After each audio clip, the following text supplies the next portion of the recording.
but we may be seeing the formulation of a game plan and tactics from this training footage from Gervonta Davis.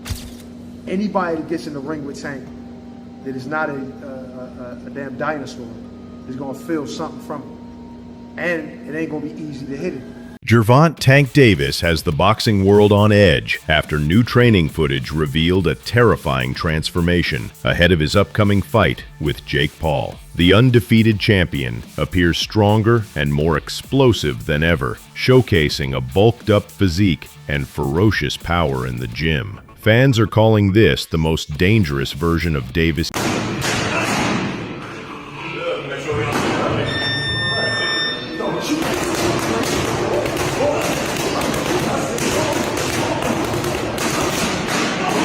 Davis, who has built a reputation as one of the most explosive punchers in modern boxing, is no stranger to going viral. From brutal knockouts to his signature calm before the storm demeanor, he's long been one of the sport's most intimidating figures. But this new footage hits differently. In past camps, Davis focused on speed, accuracy, and movement, the hallmarks of his lightweight dominance. This time, however, everything about him looks bigger, meaner, and more calculated. My biggest fear, I never want to get embarrassed. You know? What you mean? How would you get embarrassed? As far as like me not doing my job, feel me? Like I'm not worrying about nobody else because I know skill for skill, none of these guys can mess with me. Nobody. I feel like my skills is way better than like Floyd. Like if I'm on my game, well, I take it probably hand in hand. But skill wise, nobody on TV that's fighting right now have more skills than me. Nobody. Like talking about top to bottom list of fighters that's fighting on TV. So what that got to do with you being, I guess, embarrassing? Like, cause again, we see you make posts on a story like the fight not happening. Like, cause I don't never want to like me not doing my job like all the way, like me not training all the way, me not, you know. So that's what made me like. So I was supposed to been in camp, you know, and I wasn't in camp. So it was like, all right. oh, okay. It pissed me off so bad that I was like, all right, I don't even want to fight. Davis is sending a chilling message ahead of his Jake Paul fight, claiming he could take down a 300-pound man with no fighting experience. Known for his explosive power and lightning-fast hands, Davis isn't exaggerating. It doesn't matter how big he is. Tank said in an interview, "If he doesn't know how to fight, I can handle him. Skill beats size every time." The undefeated lightweight champion emphasized that boxing isn't just about strength. It's about timing, technique, and precision. While a 300-pound opponent might have... What do you think is the minimum weight of someone that could beat you in a fight? Minimum weight? Yeah. Say someone's like 250. Yeah, probably like 250, 220 or some shit like that. With no experience? Yes, sir. Someone with no experience? Yeah. Yeah. No, hell no. They gotta have experience to beat me. No, but like a 300 guy, no experience. You think Nah, you could beat him? I'm whooping that ass. Yeah. I'm whooping that ass for sure. Despite Davis's terrifying new training footage and bulked-up physique, many fans and analysts still believe he's simply too small to beat Jake Paul. Standing at just 5'5" ins and having fought most of his career at lightweight, Tank would be giving up significant height, reach, and weight to the naturally bigger Paul. Critics argue that no matter how muscular Davis looks, physics still matter in the ring, and Jake's 100... All of a sudden, we want to know, who will win in this fight? Jake Paul or Tank Davis? It's a legit question. And I actually want to really hear your thoughts on who do you think is going to win. Because I know what Vegas is saying, but I want to know what you think. You got... Personally, I think Tank too little, bro. Yo, I think Tank too little. I'm so glad you have a brain on your fucking shoulder. I think Tank too little. I said, bro.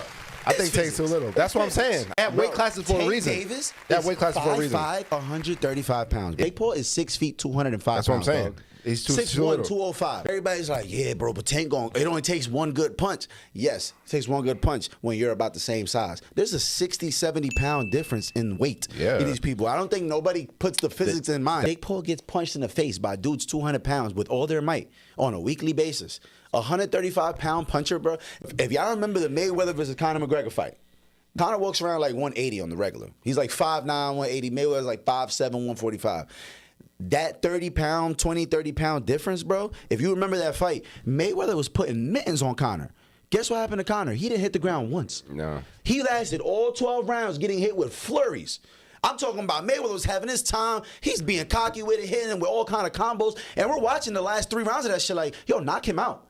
And you know what? He could not knock him out. because Conor gets punched by people that are 170, 180 pounds on a regular. And just that 20, 30 pound difference, it was like impossible for him to do anything. And that's exactly what I feel like is going to happen versus Jake and Tank. Many fans are already comparing the upcoming Jake Paul versus Davis fight to the infamous Logan Paul versus Floyd Mayweather exhibition, another classic case of size versus skill. Just like Mayweather, Davis is the smaller, more technical, and vastly more experienced fighter, while Jake, like his brother, relies on size, power, and aggression. In the Logan versus Mayweather bout, the massive size Jake Paul Tank Davis fight got moved to Miami. I think Jake wins. Jake's just so big, dude. I think Jake wins. This is different because it's similar. It's similar to Logan versus Mayweather, but Jake has better Paul boxing.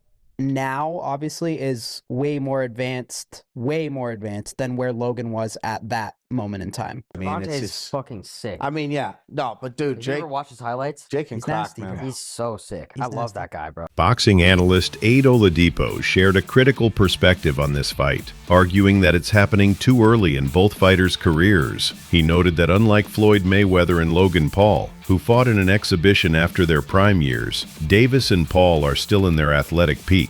Oladipo believes this matchup, driven more by spectacle than legacy, could distract both fighters from more meaningful challenges ahead.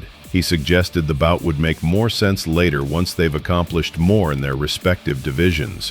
For now, he sees it as an unnecessary detour that risks overshadowing their true potential and long. Whether you agree with it or not, Gervonta is considered the #1 lightweight in the world. And it's a division that includes Shakur Stevenson, a lot of young guns coming up. I'm not any more sure if it's going to include Keyshawn Davis, but it's a hot division. He's considered #1 in that division. Like, that's why I kind of find this a bit, I don't know. Like, there are challenges out there for Gervonta. There are big money fights out there for Gervonta. We want to see Gervonta in those fights. Again, I don't know how many fights people want to see AJ in, just to make the AJ Jake Paul comparison. One, as far as I'm concerned, that was Tyson Fury. I don't really have any interest in seeing an AJ in any other more fights. Whereas Gervonta Davis, I wanted and still do want to see him in so many more fights. So, yeah, it's kind of weird. These exhibition things are, like, really and truly, they should all be when your career's done. Like, when you think of Floyd versus Logan Paul, it's done, right? Floyd versus Conor. Did he have one more after? Was that it? I can't even remember. But it was right at the end. It was done. Right at the end. Even if it wasn't. Right at the end. These guys having these exhibition fights in between what is the peak of their career is kind of weird for me.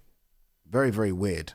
And then it isn't even comparable to Ngannou Fury, because at least these guys were the same size. Like, Jake Paul is a 215, 220 pound guy. I don't know what he walks around at. Gervonta fights at 135. I'm guessing he walks around about 155. During the press conference, Jake Paul himself emphasized his physical advantages over Davis, specifically his height, reach, and overall size. He pointed out that Tank's aggressive close-range fighting style leaves defensive gaps that Jake plans to exploit with his longer reach and power shots from the outside. However, Jake also acknowledged that defeating Tank wouldn't automatically make him an elite boxer. Instead, he framed the fight as another step in his progression, proving he can compete with world-class opponents rather than instantly earning top-tier status. His comments were... I would say a lot of things, but I think first and foremost is going to just be my reach, my size, being able to keep him away. I think there's a lot of holes in his defense that a lot of people haven't exposed before, and he's a great fighter, one of the best. I'm excited. He's elevating me to a new height. He's making me push myself to my limits. I'm more locked in than ever. But at the end of the day, I know I'm going to be able to come out on top and outbox the guy who's been doing it for 7 times as long as me. Jake just said that Tank has been boxing for 7 times as long as Jake has been boxing. They started out this press conference by saying Jake started boxing 5 years ago. So 7 times 5 is 35. Tank is what, 30? Paul made it clear he's not afraid of Gervonta Tank Davis.